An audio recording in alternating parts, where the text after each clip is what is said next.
Jalaluddin Rumi বলেন, হে বন্ধু, কোনো মরণশীল, ধ্বংসশীল, লয়শীল, ক্ষয়শীল এরকম কারোর সঙ্গে প্রেম ভালোবাসা করো না।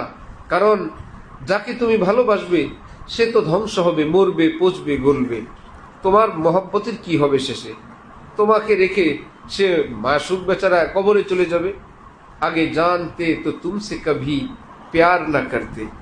হিন্দু ছেলে হিন্দু মেয়ের সঙ্গে খুব মহব্বতে সম্পর্ক করে বিয়ে করছে, নিজের পরিবার পরিজনের অমতে। সবাইকে ছেড়ে সে নিজের প্রিয়জনকে, প্রিয়তমাকে নিয়েই থাকে। কয়েকদিন পর ওই মেয়েটার মৃত্যু হয়ে গেছে।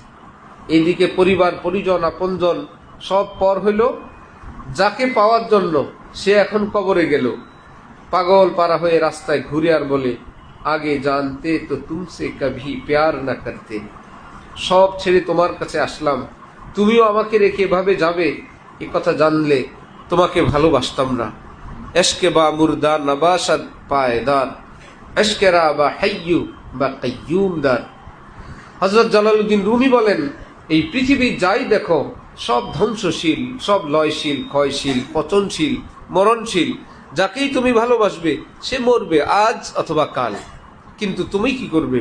হযরত বলেন, মাটি যোগ মাটি সমান সমান মাটি যোগ মাটি সমান সমান মাটি যোগ মাওলা সমান সমান মাওলাওয়ালা, আল্লাহওয়ালা।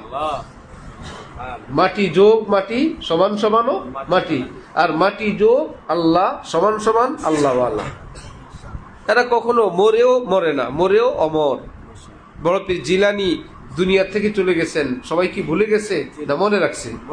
খাজা মঈনুদ্দিন চিশতি মনে রাখছে, থানবী মনে রাখছে, মাদানী মনে রাখছে, গাজালি মনে রাখছে, হাসান বসরি মনে রাখছে, হাফিজি পীরজি মনে রাখছে। কেউ ভুলবে না, কারণ কেউ তাদেরকে নাম মিটাইতে পারবে না। ইমামে আজমের নাম কেউ মিটাইতে পারবে না। ইমামে আবু ইউসুফ, ইমাম মুহাম্মদ রাহিমাহুমুল্লাহ, যারা মিটাইতে আসবে নিজেরাই মিটবে। ইসে মিটনে মে वो मिट जाएंगे खुद, ये नक्शे सेजदा है कशका नहीं है। এইরকম আল্লাহ যাদেরকে প্রজ্বলিত করেন, আল্লাহর জ্বালানো আগুন প্রদীপ যে নিভাইতে আসবে সে নিজে পুড়বে, প্রদীপ নিভবে না।